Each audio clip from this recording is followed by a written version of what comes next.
السلام علیکم۔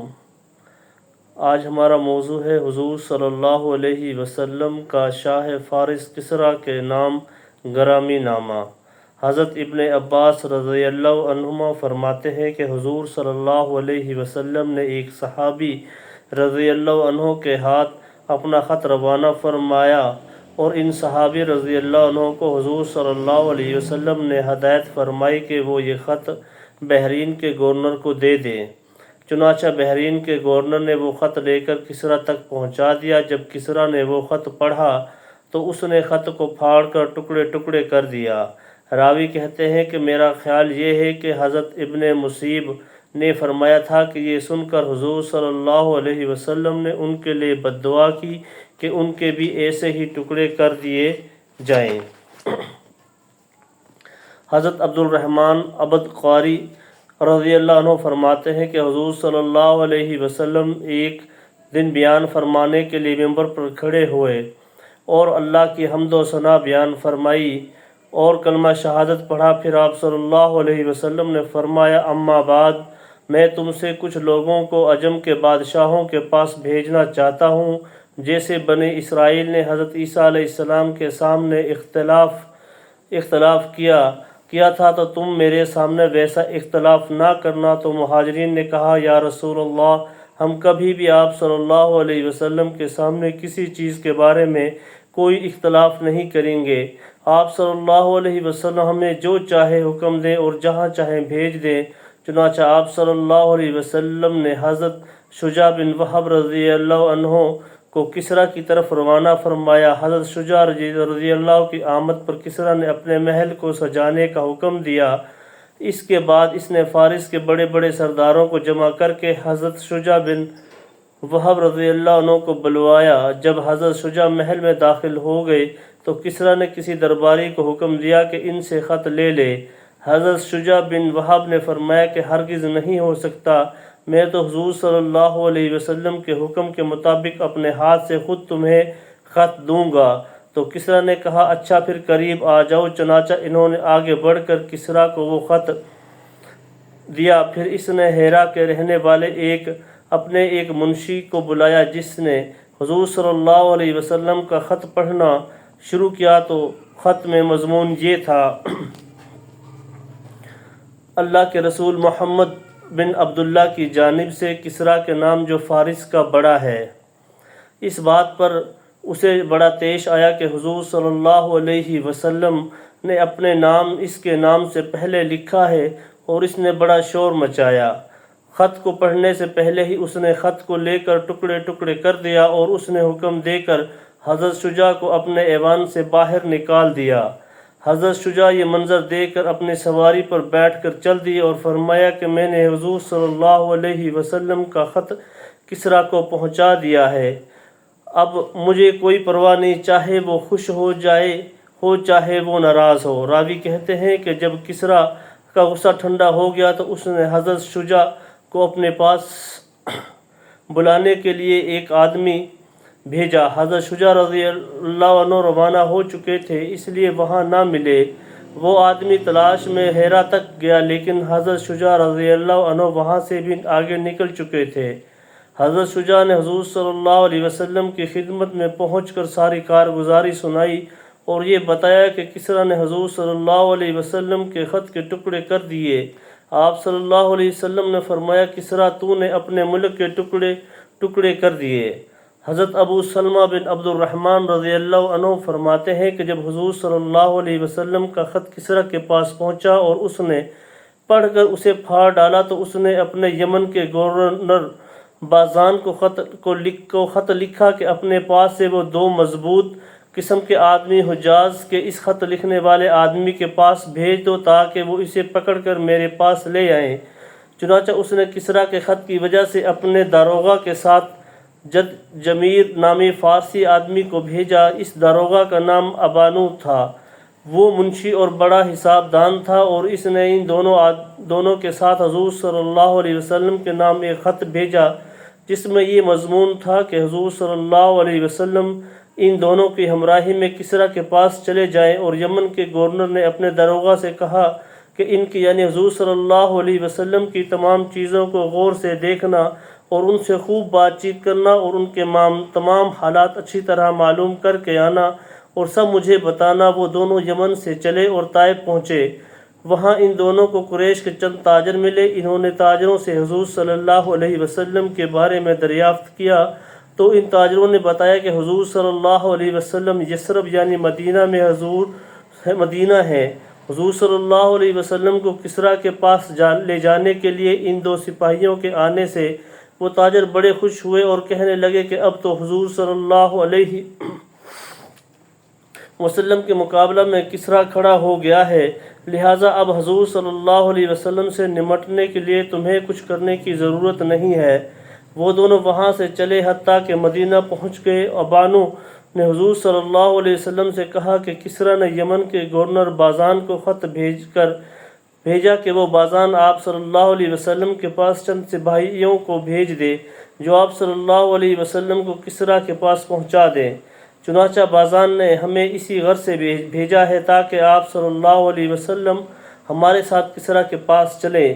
حضور صلی اللہ علیہ وسلم نے فرمایا اب تم دونوں واپس چلے جاؤ، کل میرے پاس آنا۔ جب اگلے دن صبح کو وہ دونوں حضور صلی اللہ علیہ وسلم کے پاس آئے تو حضور صلی اللہ علیہ وسلم نے ان کو بتایا کہ اللہ نے فلاں مہینے کی فلاں رات میں کسریٰ پر اس کے بیٹے شیرویہ کو مسلط کر دیا جس نے اسے قتل کر کے حکومت پر قبضہ کر لیا۔ ان دونوں نے کہا آپ صلی اللہ علیہ وسلم سوچ سمجھ کر بول رہے ہیں، کیا یہ بات ہم بازان کو لکھ دیں؟ آپ صلی اللہ علیہ وسلم نے فرمایا لکھ دو، اس کو یہ بھی کہہ دینا کہ اگر وہ مسلمان ہو جائے گا تو جتنا علاقہ اس کے قبضہ میں ہے سب اسے ہی دے دوں گا۔ پھر آپ صلی اللہ علیہ وسلم نے جد جمیر کو ایک پٹکا دیا جو آپ صلی اللہ علیہ وسلم کو ہدیہ میں ملا تھا، اس میں سونا چاندی تھا۔ ان دونوں نے یمن واپس آ کر بازان کو ساری بات بتائی۔ بازان نے کہا اللہ کی قسم یہ کسی بادشاہ کا کلام نہیں معلوم ہوتا ہے، جو کچھ انہوں نے کہا ہم اس کی تحقیق کر لیتے ہیں۔ کچھ ہی عرصہ کے بعد بازان کے پاس شیرویہ کا خط آیا جس میں لکھا ہوا تھا کہ میں نے اہل فارس کی حمایت کے لیے غصہ میں آ کر کسریٰ کا قتل کر دیا ہے، کیونکہ وہ اہل فارس کے شرفاء کو بلا وجہ قتل کرنے کو اپنے لیے درست سمجھتا تھا۔ اپنے علاقہ کے تمام لوگوں سے میری اطاعت کا عہد لو، اور جس آدمی یعنی حضور صلی اللہ علیہ وسلم کی گرفتاری کا کسریٰ نے تمہیں خط لکھا تھا، اب اس آدمی کو کچھ نہ کہو۔ جب بازان نے شیرویہ کا خط پڑھا تو اس نے کہا کہ یہ آدمی یعنی حضور صلی اللہ علیہ وسلم تو یقیناً اللہ کے بھیجے ہوئے نبی صلی اللہ علیہ وسلم ہے، اور وہ مسلمان ہو گیا، اور یمن میں جتنے فارسی شہزادے رہتے تھے وہ بھی مسلمان ہو گئے۔ ابن اسحاق بیان کرتے ہیں کہ حضور صلی اللہ علیہ وسلم نے اپنا خط دے کر حضرت عبداللہ بن حذافہ رضی اللہ عنہ کو کسریٰ کے پاس بھیجا۔ اس خط میں آپ صلی اللہ علیہ وسلم نے اسلام کی دعوت دی تھی۔ جب کسریٰ نے وہ خط پڑھا تو اسے پھاڑ دیا، پھر اس نے یمن میں اپنے گورنر بازان کو خط لکھا۔ آگے سابقہ حدیث جیسا مضمون ہے۔ اس میں یہ بھی ہے کہ وہ دونوں آدمی مدینہ پہنچے اور بابویہ نے حضور صلی اللہ علیہ وسلم سے یہ بات کہی کہ شہنشاہ کسریٰ نے نواب بازان کو خط لکھ کر یہ حکم دیا کہ وہ بازان آپ کے پاس آدمی بھیجے جو آپ کو کسریٰ کے پاس لے جائیں۔ اگر آپ خوشی خوشی چل دیں تو میں آپ کو ایک خط لکھ دوں گا جو کسریٰ کے ہاں آپ صلی اللہ علیہ وسلم کے کام آئے گا، اور اگر آپ صلی اللہ علیہ وسلم جانے سے انکار کرتے ہیں تو کسریٰ آپ کو اور آپ کی قوم کو ہلاک کر دے گا اور آپ کے تمام علاقہ کو برباد کر دے گا۔ آپ صلی اللہ علیہ وسلم نے ان سے فرمایا ابھی تم واپس چلے جاؤ، کل میرے پاس آنا۔ آگے سابقہ حدیث ہے۔ حضرت زید بن حبیب فرماتے ہیں کہ حضور صلی اللہ علیہ وسلم نے حضرت عبداللہ بن حذافہ رضی اللہ عنہ کو شاہ فارس کسریٰ بن ہرمز کے پاس بھیجا اور یہ خط لکھا جس کا ترجمہ یہ ہے، محمد صلی اللہ علیہ وسلم رسول اللہ کی جانب سے کسریٰ کے نام جو فارس کا بڑا ہے سلامتی ہو اس انسان پر جو ہدایت کا اتباع کرے اور اللہ اور اس کے رسول صلی اللہ علیہ وسلم پر ایمان لائے اور اس بات کی گواہی دے کہ اللہ وحدہ لا شریک کے علاوہ کوئی معبود نہیں اور حضرت محمد صلی اللہ علیہ وسلم اس کے بندے اور رسول ہیں۔ میں تمہیں اللہ کی طرف دعوت دیتا ہوں کیونکہ میں دنیا کے تمام انسانوں کی طرف بھیجا ہوا رسول ہوں۔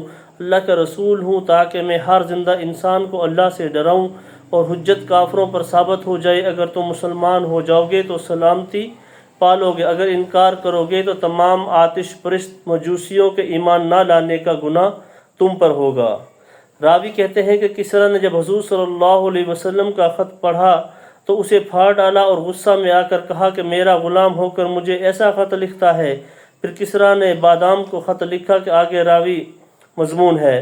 اس میں یہ اضافہ بھی ہے کہ دونوں سپاہی جب حضور صلی اللہ علیہ وسلم کی خدمت میں آئے تو دونوں نے اپنی داڑھیاں منڈوا رکھی تھی اور مونچھیں بڑھا رکھی تھی۔ آپ صلی اللہ علیہ وسلم نے ناگواری کے ساتھ ان دونوں کو دیکھا اور فرمایا کہ تمہارا ناس ہو، تمہیں ایسا کرنے کا کس نے حکم دیا؟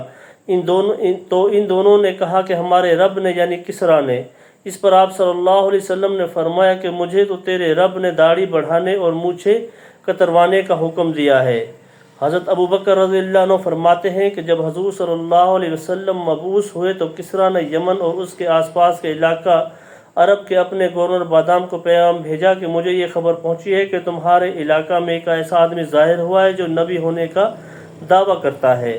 اس سے کہہ دو یا تو اس سے باز آ جائے ورنہ میں اس کی طرف ایسا لشکر بھیجوں گا جو اسے اور اس کی قوم کو قتل کر ڈالے گا۔ راوی کہتے ہیں کہ بادام کے قاصد نے حضور صلی اللہ علیہ وسلم کی خدمت میں پہنچ کر یہ سارا پیغام پہنچایا۔ آپ صلی اللہ علیہ وسلم نے اس سے فرمایا اگر یہ دعویٰ نبوت میں نے اپنی طرف سے کیا ہوتا تو میں اسے چھوڑ دیتا، وہ تو مجھے اللہ عز و جل نے مبعوث فرمایا ہے اور اس کام پر لگایا ہے۔ وہ قاصد آپ صلی اللہ علیہ وسلم کے ہاں ٹھہر گیا۔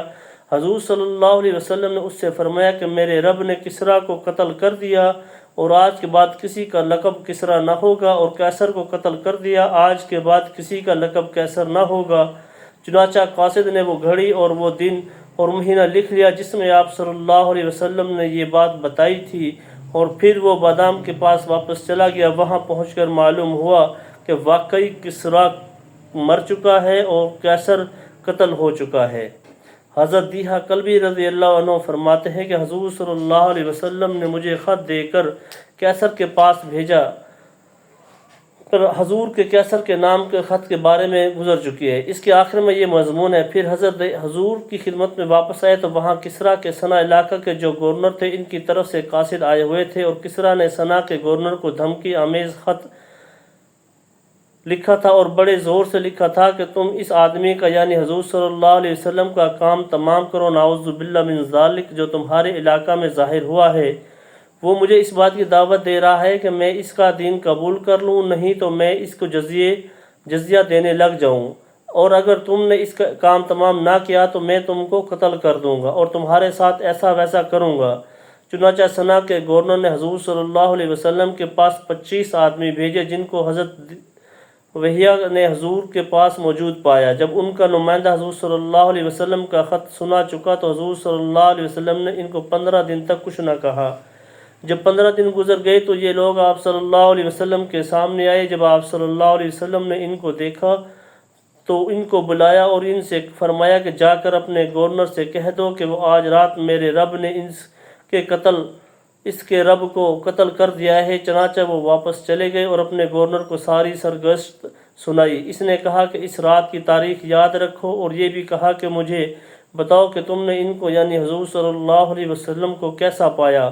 تو انہوں نے کہا کہ ہم نے ان سے زیادہ برکت والا کوئی بادشاہ نہیں دیکھا، وہ عام لوگوں میں بلا خوف و خطر چلتے پھرتے ہیں، ان کا لباس معمولی اور سیدھا سادہ ہے، ان کا کوئی پہرے دار اور محافظ نہیں ہے، ان کے سامنے لوگ اپنی آواز بلند نہیں کرتے ہیں۔ حضرت دیہہ کلبی رضی اللہ عنہ فرماتے ہیں کہ پھر یہ خبر آ گئی کہ کسریٰ ٹھیک اسی رات قتل کیا گیا جو رات آپ صلی اللہ علیہ وسلم نے بتائی تھی۔ اللہ جو کچھ پڑھا ہے، اللہ تعالیٰ مجھے، آپ کو، ہم سب کو عمل کی توفیق عطا فرمائے۔ السلام علیکم۔